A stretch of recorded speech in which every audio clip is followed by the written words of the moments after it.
Welcome back to life at the Outpost. Finally, it's been about a month or so. A little while in between drinks, just because we've both been sick at different times recently.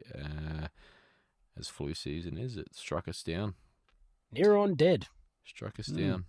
But we rose. We've both risen for our boys, the North Queensland Cowboys. They've given us 2 wins in a row, so we've made a miraculous recovery, and here we are back to talk about it.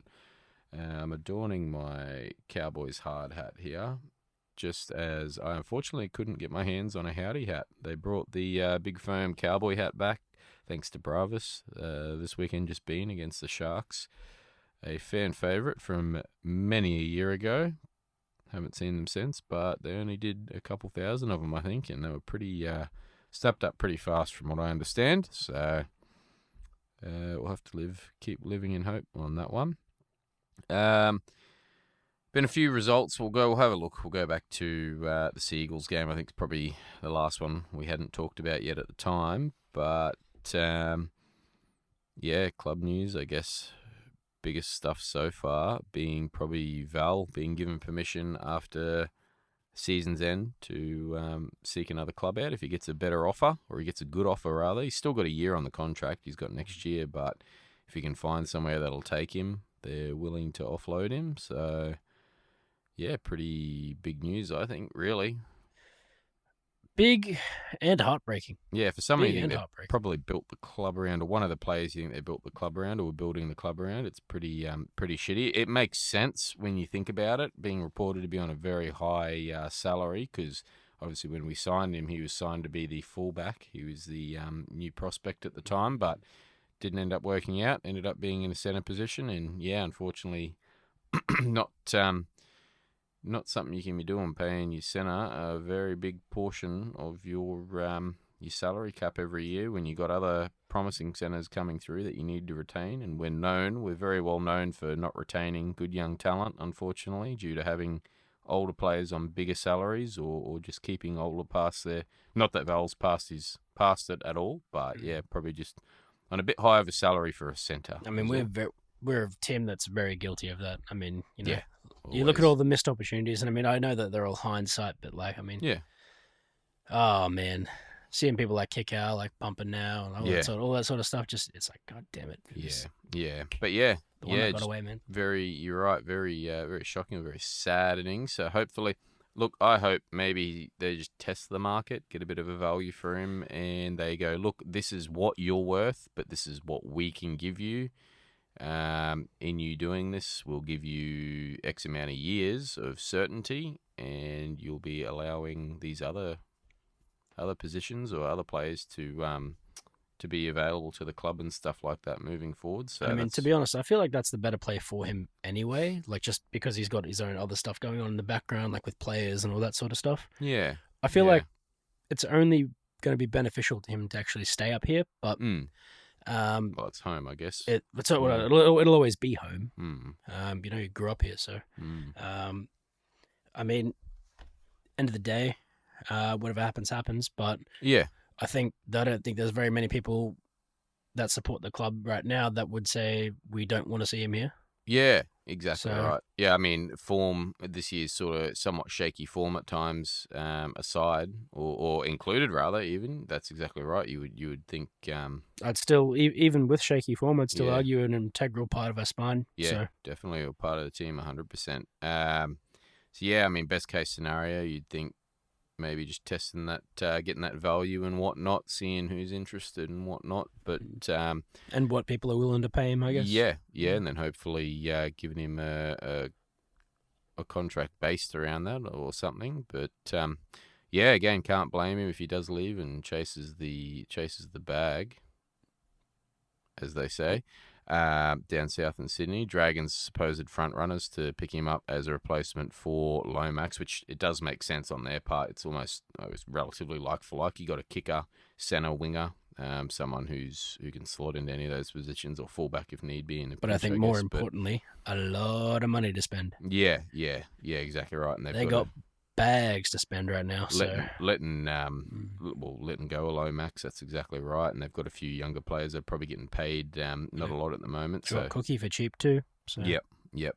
Yeah. So, yeah, unfortunate. Very unfortunate if that is the case, if that's what happens. But you can only do what you can do. You do have to look. We do have to look forward to the future. Look toward the future rather, and look after the club as a whole. So, see what happens there. But yeah, there's that. We'll look at some of the results, I guess. We'll go back to the Manly game, which unfortunately, Pain. yeah, 21 points to 20 went into Golden Point that game. Now, that one was. I didn't watch it.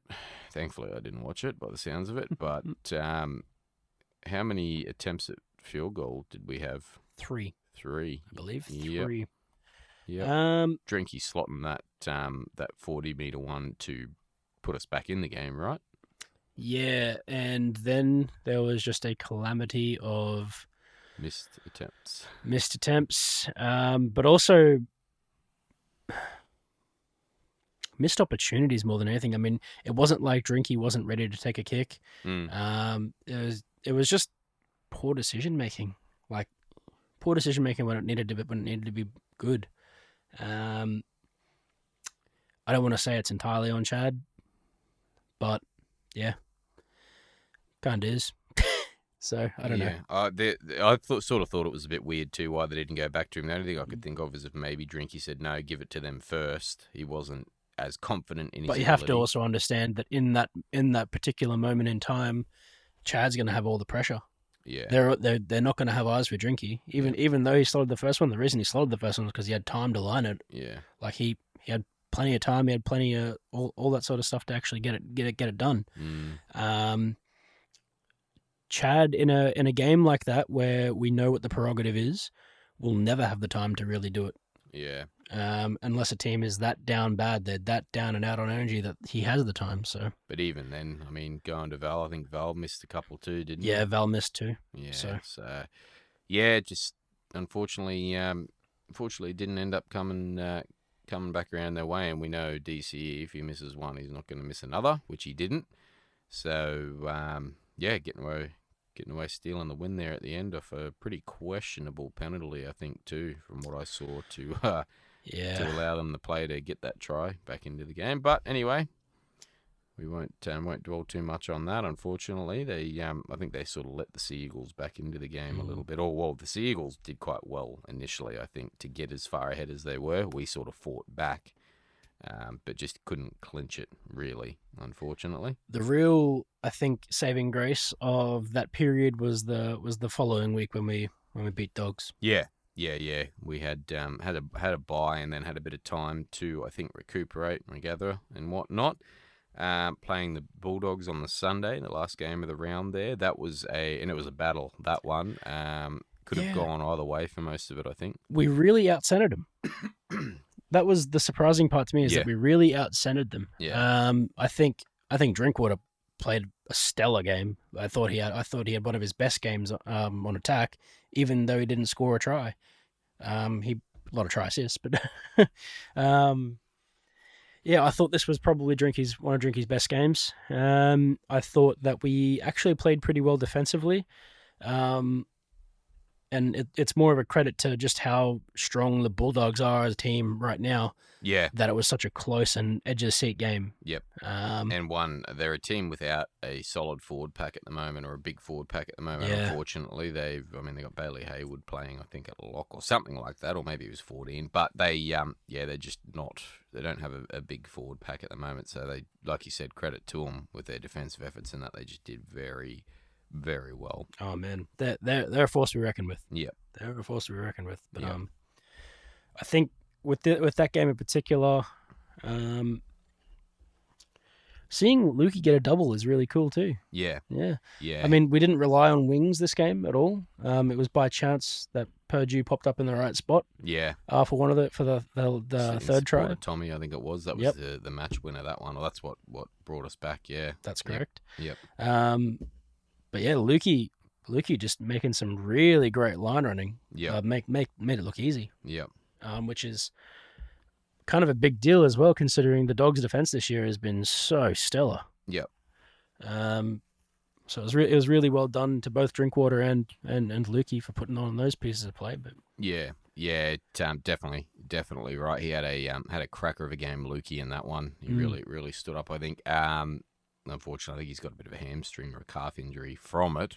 He picked up. That's why I didn't play round just gone. But yeah, great game. Yeah.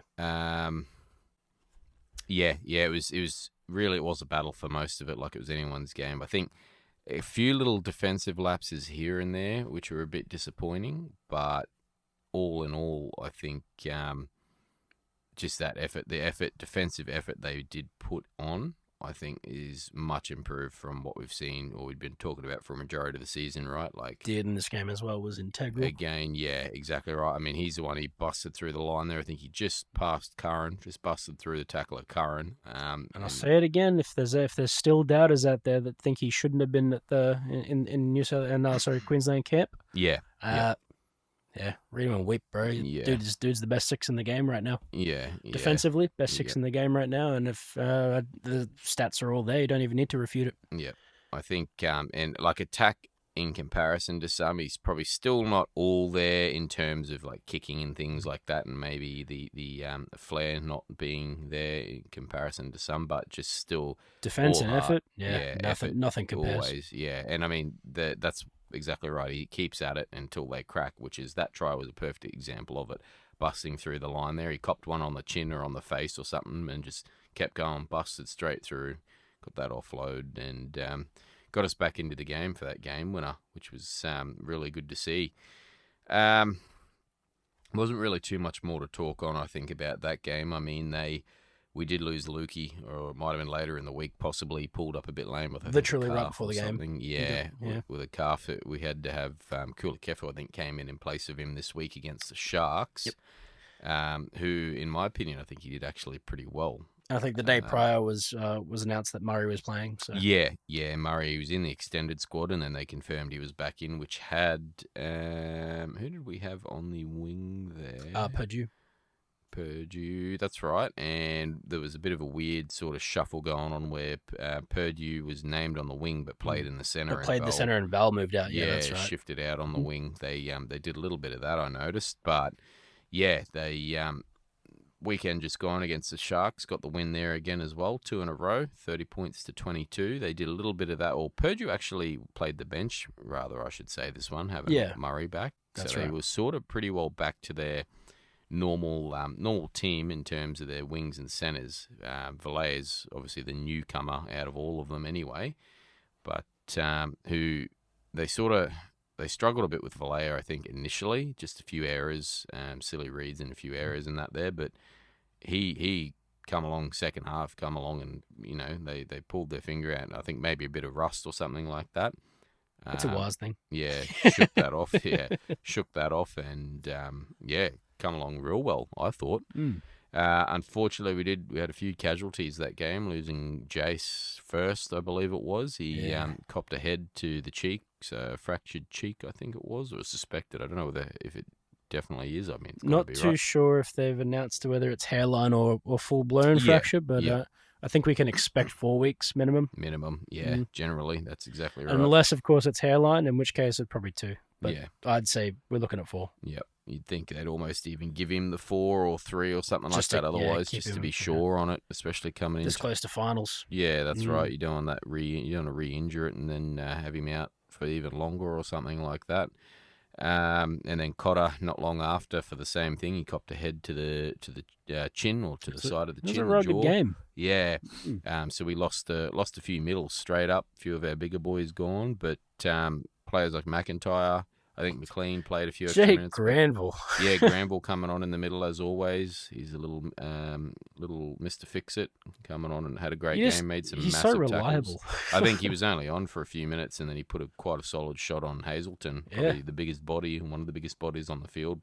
Put a good tackle on him. So, they did real well. The resolve was great there. It was very, I think, tit for tat that game in terms of points, tries and stuff like that. No one really ran away with it until the Cowboys in the second half there. I think probably 10, 15 minutes in, maybe a little bit more than that. It's about 60th minute, something like that. Halfway through the second half. They just kept firing at it, felt, and he just kept scoring them. Coming away with that hat trick, another hat trick for him to add to his tally. Yeah, they just Sharks just didn't really have an answer for it, unfortunately. We sort of clocked off at the end, though, that 79th minute. But yeah, and that's it. Very end of it, you don't excuse it, but they sort of just, I think that was it, clocked off, and that let Atkinson in. Yeah, Atkinson ended up getting that try right at the end there to make the scoreline look a little bit better than what it should have been. I feel like the boys they might forget about for and against every now and again, maybe. Yeah, which is not a good thing to do when the ladder's such a log jam or as tight as it is. But yeah, I think overall again, a little bit more improvement on defence from them.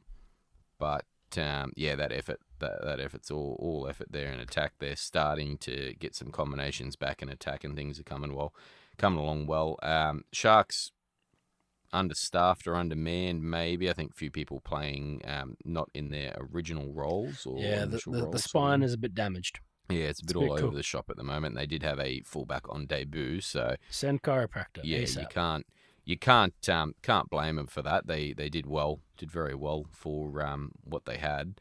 But yeah, I know the boys gave it to young Eason, the fullback. I know Kyle. I think he come over to try and shove Kyle out to save a tackle, and Kyle put it down in the corner and got up and just stood over him. Welcome to first grade, brother. I'm sure what he said was a lot meaner, but all I heard was welcome to first grade. Yeah, there are a few good tackles, a few good shots put onto him. But despite all that, I think, not to talk him up too much, but despite all that, I think he did very well. He only made one or maybe two errors, I think, throughout the night, despite getting hammered quite religiously. They didn't let up on him, but yeah, the boys coming away with the win and locking themselves into 5th or 6th position. Sixth at the moment, currently. Six. A few results went our way there. The Titans getting it over the Dolphins to keep us there. But somehow. Yeah, it's looking good for us. Looking good for us at the moment. We do need to keep winning. Unfortunately, it's not something. It's not a sure thing, Yeah, not a sure thing at the moment. They and the boys know that. I heard Tommy talk about it the other week against the Bulldogs after the game. He just said, look, it's a game we needed to win to keep our finals hopes alive. And much like last year, they were looking pretty steady. They just had to win a couple games, and they dropped one that should have been easy.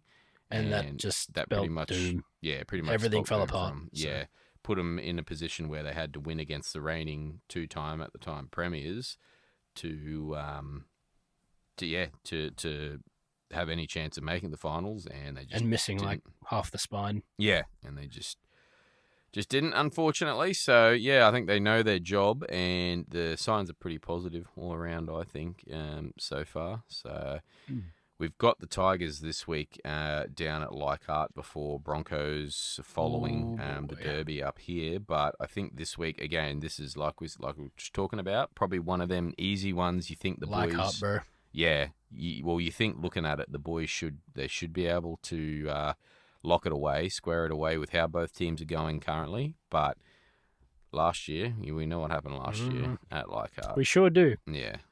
We went down there. They pumped us. We brought them up here. We pumped them. So. Yeah. I think that just the ground's a bit cursed for us. So I think we need to break that curse this year. Get rid of that hoodoo. Yeah, we need to destroy that hoodoo. We could do it with the Sharks up here. Yeah. 6-year drought up here. But we did that, so we can surely go down there and do it again, I reckon. Yep. And yeah, it's one of them ones where that's exactly right. It's. Like we said last year, it's got that bit of hoodoo, but it's so important that you don't go into that game thinking that it's a sure thing. Yeah, exactly. You have not won it because we've got a few home games on the run home, but it really doesn't mean much after that. So I mean, after that, we're playing the Raiders up here, and we got our bye, which comes in handy. So basically, we've got an extra 2 points. You might as well say on our tally at the moment. But yeah, then after that, first place Storm back up here, which is not going to be by any means an easy game. And then the Dogs again down in Sydney, which by all accounts, from what we've seen and even that game we played up here, is not going to be easy either. Going to be tough games. So I think they need to go in with their heads screwed on this week against the Tigers there. Just stick to what they've been doing, stick to the systems and whatnot.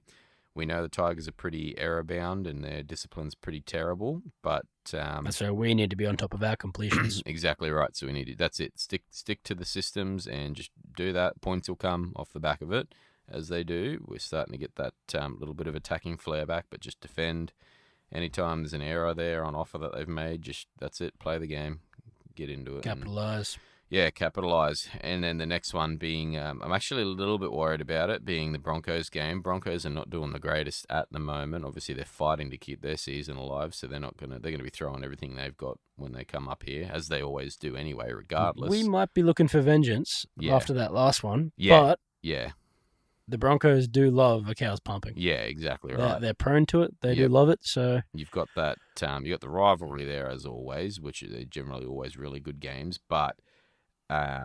Outside of that, I mean, they're playing to keep their season alive. They have to be winning every game pretty much. They have to win every game. So they're going to be doing everything they can. And we've seen how we can get sometimes. So I think we'll see a little bit more conclusivity when probably in the next 2 games. Yeah. I mean, if the Broncos drop their next one or 2 games, I think you can probably write them off because they'll probably just mentally check out. Yeah. Yep. Like you said, they have to win every game. If they drop a game, then it's over. Yeah, so, they'll be playing at that point just to run decoy and stop anyone else from making the finals, which I'm sure they'd love nothing more than to fuck us to over. do. Yeah, exactly right. Make it harder for us, but. Yeah. Again, I think it's one of them things where the boys just need to stick to their systems. So everything they've been doing well the last couple of weeks, and results should come off. Results should come. Really. I agree. Yeah. I think that's probably about it for news there. The other thing that got announced this morning as well was the 2024 charity jersey. They're actually doing a 05 reprint of the 05 style jersey, or a 05-like style jersey anyway, for in honour of Carl Webb. It'll have the number 168, Cowboy 168 on the front, or under the Cowboys logo there. So they'll be raising donations for motor neurons disease, which is, I think, what the Carl Webb Foundation was founded around. What a cause, honestly. Yeah, so this is great. Unfortunately, obviously, Carl passing away to that last year, so... Queensland cult hero. Yeah, exactly right. Whether you're a Cowboys fan or a Broncos fan or a Queensland fan in general, I think you can get behind that, whether it's buying a jersey or anything. I know they're going to be at the game, the Broncos Derby game, I should say, next home game. They're going to be selling a range of things to go towards with the proceeds all going towards the Carl Webb Foundation. But this jersey, it's a really sick jersey, so I think everyone will get behind it. I mean, it's a nostalgia hit, if nothing else, outside of the goodwill in the great cause, going toward the Carl Webb Foundation. They've got here actually proceeds from the sale and auction of the 2024 charity jersey will contribute to a minimum of $20,000 donation to the Carl Webb Foundation by the Cowboys. Now that's, I believe, that'll be conjoined from reading that of what they make in sales on that jersey, but then also the ones they auction off for charity, the player worn jerseys, the week or two afterwards, or I think it might be the month afterwards. So they'll be going at least $20,000 will be going towards the foundation there, and everyone else that I know I've picked mine up. I pre-ordered one, so it should be ready hopefully tomorrow or well and truly before the Broncos game anyway. Anyone that's interested in one of them, pick one of them up and rep that one for the Derby. I think it's going to be obviously going to be a good game, cracking game, but it'd be nothing better than to see everyone in those old retro sort of colours or that retro design. I mean, look at that photo of Jace sitting there wearing it, and it throws you back, doesn't it? Actual Chad. Holy moly. There's a few cool little bits from the insignia on it. They've got the Carl Webb Foundation star on the shoulder there. And like we said, we've got the 164, I believe it is. 168, huge throwback, though. Yeah. Huge throwback. Under the logo. Yeah, definitely. So, yeah, I think all Cowboys fans alike can agree it's a good cause to get behind, and something good to donate towards otherwise. I think that's probably about it in terms of club news, really. We haven't really had much more happen, which has been thankful. Nothing bad anyway around the club. We've touched on Val, what's happening there, or supposedly happening there, we're just all hoping the Cowboys, they can cross fingers. Yeah, they just stick to the, like we said, stick to the systems and just have their heads screwed on for the last few games of the season. We've got that bye, which is very handy. It will help definitely, but we do need to win. Geez, I think we still need to win at least probably 3 to be comfortable, 3-4, right? Yeah. I know there's 4 for sure, 3 for good chance. There's 3. I know we've got Raiders, we've got Broncos, Raiders, and Melbourne are the home games. Then outside of that is Tigers and Bulldogs. So that's 5 games we've got left. Yeah, you'd think 3. You'd think 3 we need to win plus the bye, and then 4 to lock it in. Lock it in for certainly, sure. Yeah, but which they're all winnable games. Definitely are all winnable games. But the boys just need to. That's it. That Storm game is going to be brutal, though. They're going to have to be so well ready for that. Exactly right. And we're probably pretty lucky that's toward the end of the season. I think that's just after the bye. Just after the bye. So we should be pretty fresh coming into that, thankfully. But yeah, they're going to need to go into that ready to roll, definitely. I think that's probably about it. Was there anything else that you had in particular? No, I think that's pretty much it. Nothing to bring up. Yeah, it's been pretty quiet, honestly, which is, to be honest, very thankful, because that means while I'm sick, I can just sit back and watch football. And get a bit more in. Yeah, soak it all up. Soak it up.